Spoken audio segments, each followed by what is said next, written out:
Hi, this is Kerry Artek with Wicked Stocks bringing you the daily Tesla report for Monday, January 23rd, 2023. Before I jump into the charts, just want to encourage you to please click like and subscribe every time. It helps us out a great deal. And if you would, share the content with friends and colleagues. Let's take a look at the charts. I like to start big picture and work my way in. In early December, we had a meaningful sell signal, a longer term sell signal below the 157.39 to 165.50 band of channel support, now resistance. This is considered long-term resistance and a target. So following the early December sell signal, our objective was this band of channel support that I don't hold to be as significant, but time may tell that it has been. We'll see. 92.35 to 104.05. This band is dropping at a more aggressive pace, yet above which this area remains a 3 to 5 week objective, has since we tested it several weeks ago. So, we've a couple more weeks from now, we may actually reach into this zone. And in fact, I'm going to scroll to the bottom of the newsletter and show kind of the everything in one chart. And sometimes it doesn't make sense, but you can see this band of channel support that we tested. This is the band of channel support that we violated, is now our primary long-term ceiling. So this area up here in the 157.39 to 165.50 area remains a 3 to 5 week target. We're about 2-3 weeks at the most into this, and we got another 2-3 weeks at the most before reaching it, presumably, above the 92.35 to 104.05 area. Now, in the 150s, 160s, I'll call it, we can top out through February, even into the second quarter perhaps, and fall off from here back to this channel bottom, which is dropping at a pretty steep pace. So this is kind of what I'm looking at, this kind of widening wedge is actually could be our play here all the way well into the second quarter. Now, if we were to close above 165.50, I see that as a good long-term low, likely, if not through 23, at least well into it, because over the following 3 to 5 months, I would expect continued recovery to this new long-term channel top. So if you can imagine this series of lows, this spike low here going back to early 22 against the more recent spike low, a simple channel top off these extremes is around 260.93 and dropping. And I've been mentioning how if we close above 165.50 in the coming weeks, then we have a good long-term low. And within 3 to 5 months or less, we should reach into I've been mentioning the 230s, 240s, because this is dropping. And by that point in time, it would be in the 230s, 240s. So there's that. This is really the big picture. And, for you options traders, as we move into the upper 150s to mid 160s, you could consider scouting out anywhere from 90 to 100 out of the money puts, because that would be the presumed objective then at that point in time. And inversely, if we close above 165.50, then you can scout out 240, 250 out of the money calls, neither of which should expire inside of 2 months. I would go several months out at least, especially this one. I would go 6 months out if you get that buy signal. It wouldn't take 6 months, but you want to preserve delta on the way up and be less susceptible to theta, the time decay element. So that is the big picture. Nothing really new there. Let's segue to, let's see, this chart here. This is the daily chart. And so everything I just showed you is represented here as well. We've got the horizontal lines representing the 92.35 to 104.05 band of channel support.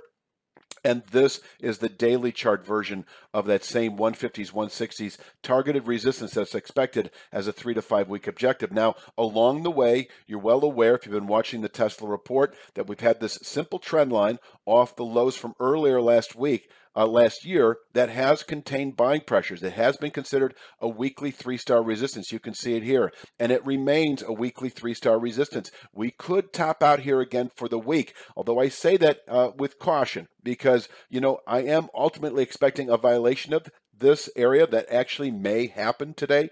I'll also show that there's some correlation right now with a meaningful descending channel top that is about 4 or 5 months in the making off this October low, and it comes in at 134.05. So 134.05 to 135.95 can contain weekly buying pressures, and from here, I don't think we're going to fall back into this zone, but I think we could fall back to 118.45, which is this rising two-thirds speed line now projected off the move low from a few weeks ago, taking into account last week's high. This is a dynamic approach to trend identification. If we put out a new pullback high, if we take 135.95 out today and continue on into the 140s, this gets recalibrated. But for right now, if we hold below 134.05 to 135.95, this meaningful resistance, we can possibly within the week, over the following 3 to 5 days, fall back to 118.45. So you can see that in the support resistance area. We've got 134.05, 135.95 are resistance. Once tested, we could fall back to 118.45 within 3 to 5 days. Hi, if you enjoy watching our daily Tesla report, you'll love our daily Triple Q and SPY reports. They're presented in the same 5 to 10 minute video format. Our daily SPY and Triple Q analysis provides directional market signals that are correlated with highly specific price support and resistance levels. Whether your trading time horizon is short or longer term, we promise you a distinctive edge in your trading of the SPY and Triple Q. We offer a 5-day, no questions asked, money-back guarantee. So go to wickedstocks.com right now and start receiving your daily SPY and daily Triple Q reports today.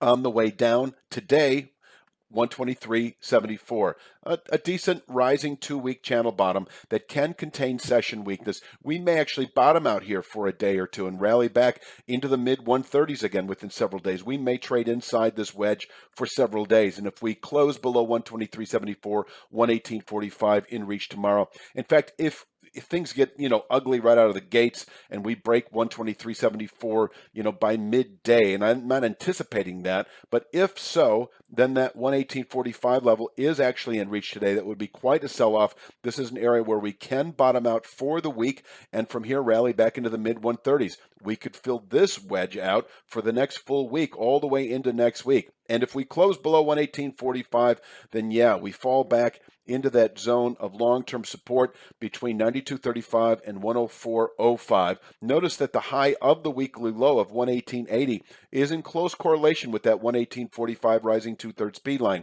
Another reason to be buying if given the chance. 118 handles support for the week itself. And once again, if we close below 118.45, this area I would expect by the end of next week. We probably would test 104.05 within the week by Friday's close, and by the end of next week, we could slip all the way to the base of this channel at 92.35, which would represent a meaningful buy opportunity as we're looking through February trade. And from here, once again, we could perhaps anticipate the channel resistance in the upper 150s to mid 160s.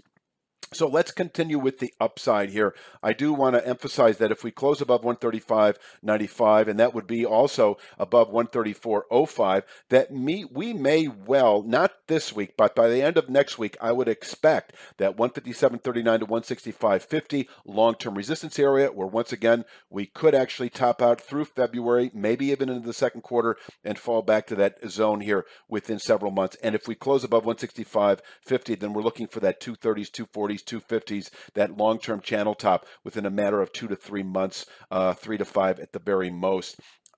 Upside this week, I'll have you know that if we close above 135.95 today, 148.34 is likely within several days. And we could top out there not only for the day, but possibly into later week. This may get bumped up to a 2-star resistance. I'll take a look at that point in time to see what else may be up there. But I think that this would be our intro week target if we close today above 135.95. And over the next couple of weeks, by the end of next week, this targeted zone of long-term resistance between 157.39 and 165.50, and that is this here, which still remains an objective by the end of February or sooner.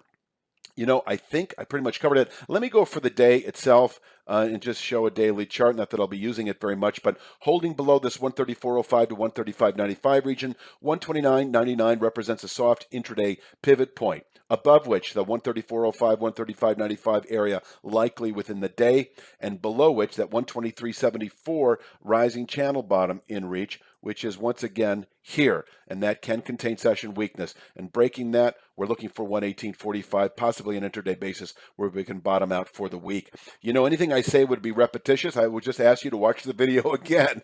And I will leave it at that for Monday's Daily Tesla Report. Thank you for watching. Please click like, please click subscribe, and we'll be back tomorrow. You have a great day.